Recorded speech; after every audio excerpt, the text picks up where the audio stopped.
Dear Patriots, before the news starts, please subscribe to our patriotic channel by clicking the subscribe button. Give us a thumbs up to this video. Don't forget to leave your opinion below in the comments section. Share the news on Facebook and Twitter so your friends see it. Thank you. Trump just fired an entire team of Obama loyalists. Dems are flipping out now.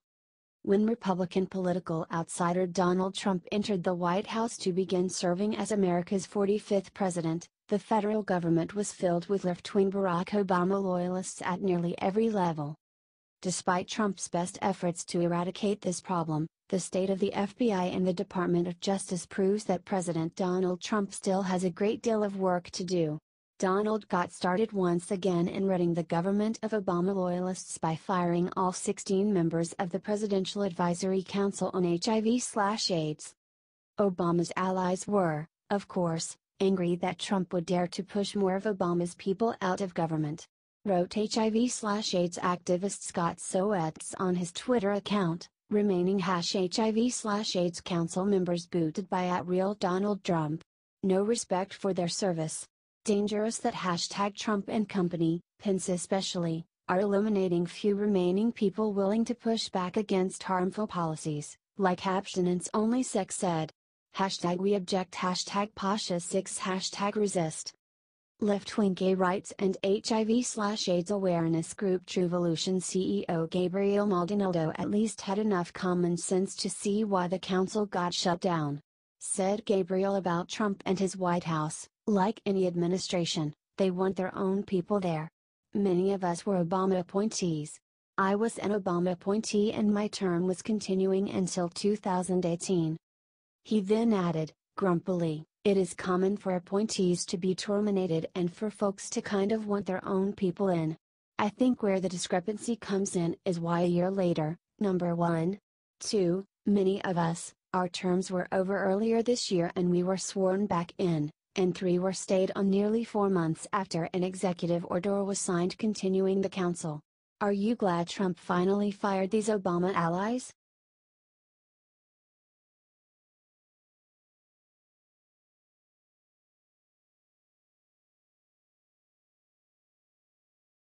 James Woods slams Elizabeth Warren with a Brutalzinger when she claims she believes in science. President Trump made a tweet today that left many liberals infuriated. In the East, it could be the coldest New Year's Eve on record. Perhaps we could use a little bit of that good old global warming that our country, but not other countries, was going to pay trillions of dollars to protect against. Bundle up, tweeted President Trump. In response, Senator Elizabeth Warren made this tweet. I'm going to say something really crazy. I believe in science. Climate change is real and we have a moral obligation to protect this earth for our children and grandchildren, she tweeted. However, many conservatives rushed to prove that, no, she doesn't believe in science. DNA is also based in science. Yours does not show you are Native American. So either you are an outright liar or you actually don't believe in science. Which is it? #LiUWA tweeted James Woods. Now do the science of fetal development, tweeted Ben Shapiro. Please tell us, big believer in science, when human life begins, tweeted Josh Hammer. How many genders are there, science lady? Tweeted David Reaboy. Science is not a belief system. It's a set of facts. Like the fact that gender is not a choice. Why don't you work on that one for a while? Wrote another user.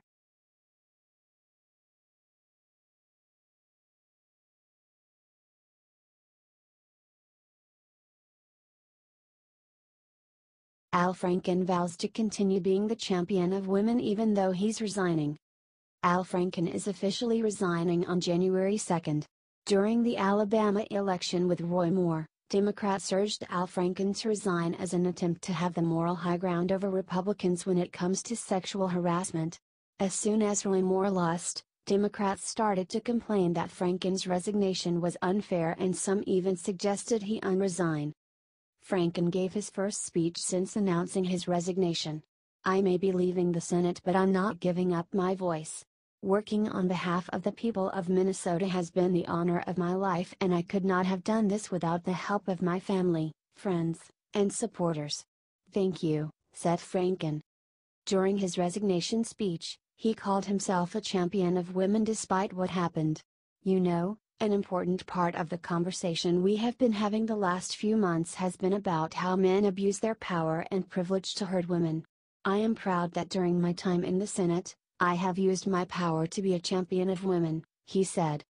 "And that I have earned a reputation as someone who respects the women I work alongside every day.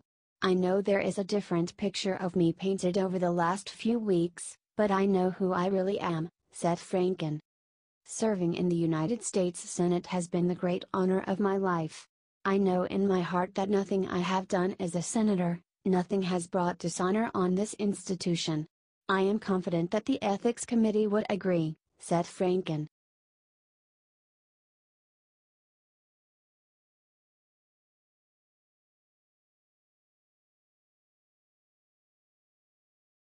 The only good baby is a dead baby. ProLife priest finds a disturbing note on his car.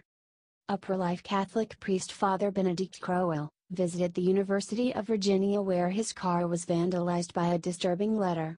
The letter was apparently in response to a bumper sticker on his car. A quote from Mother Teresa.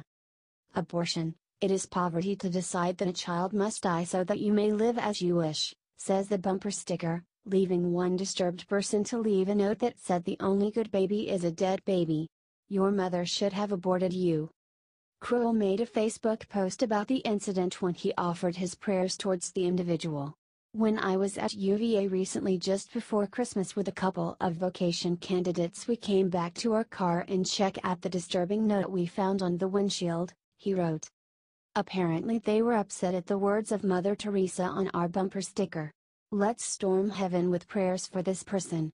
Please pray one Our Father and one Hail Mary for the conversion of the person who wrote the note, for an end to abortion, and for women and men who suffer the effects of an abortion," he wrote. "So many are suffering, and it is important that we have mercy upon them with our prayers. Update, I already offered Mass for the conversion, transformation and deliverance of the person who wrote it," he wrote.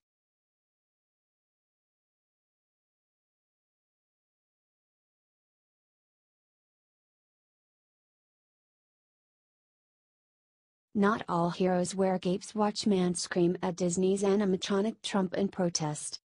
Disney recently released an animatronic version of Trump in their Hall of Presidents. In the exhibit, you can see various presidents give inspiring speeches. However, when it came time for Robot Trump to give his speech, one obnoxious man, Jay Malski, New York actor who often plays drag comedy characters, including Hillary Clinton, started screaming. "Lock him up!" screamed Malski, repeatedly screamed as guests yelled at him, "Shut up!" Malski feels like he accomplished something by screaming at Robot. He went on Twitter to boast about what he had done. "I protested at real Donald Trump at the hashtag Hell if presidents, 'cause I'll never get this close in real life, brobs. Hashtag lock him up," tweeted Malski. Many commenters told him what an idiot he was. "You didn't protest Trump. You just screamed at an animatronic and probably ruined quite a few family vacations. That's just pathetic," wrote Joe Walsh. "Not all heroes wear capes," wrote Ben Shapiro sarcastically.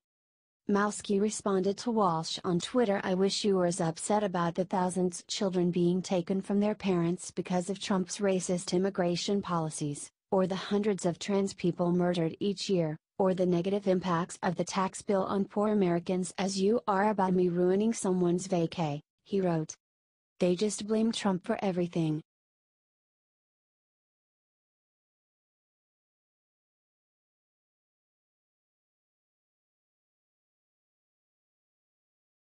Warriors coach Kerr goes on crazy rant, says Trump is destroying America's core values. Steve Kerr was a solid basketball player for the Chicago Bulls and has proved himself to be a very good coach, winning 2 NBA championships so far with the previously woeful Golden State Warriors. Just like San Antonio Spurs coach Greg Popovich, however, Kerr clearly feels that his success entitles him to run his mouth in public about how much he does not like Republican President Donald Trump. Earlier this year, Kerr decided to make a point by having his team skip their customary White House visit after they won the NBA Finals. Now the coach decided to meet with a USA Today reporter and go on a rant about how he hates the president. Said Kerr about an essay written by Obama's former U.S. Attorney Sally Yates, "I read it this morning, and I tweeted it. It's fantastic. But there's absolutely an assault on our institutions and on our core values as a country." She tweeted the preamble to the Constitution, which really sums up our country. "And all those things are kind of under attack right now." Steve went on, "One of the things she writes is how important it is to speak the truth, and for people to not be deceived, coerced. That's the entire reasoning behind the structure of our government, you know? Checks and balances. But it goes beyond the checks and balances. It's up to the citizens too, we the people, right? It's not we the president and Congress. It's we the people, in order to form a more perfect union. So, who's the people? You and I are the people, we all are. Steph and Draymond and KD." The coach finished, "So it's important for all of us to call bullshit, and there's a lot of bullshit right now, and propaganda, and misinformation. You can't let that happen. The truth has to always win out, and our institutions and ideals have to win out, so it's important that we speak out. Are you disappointed that Steve Kerr is such a brainwashed liberal?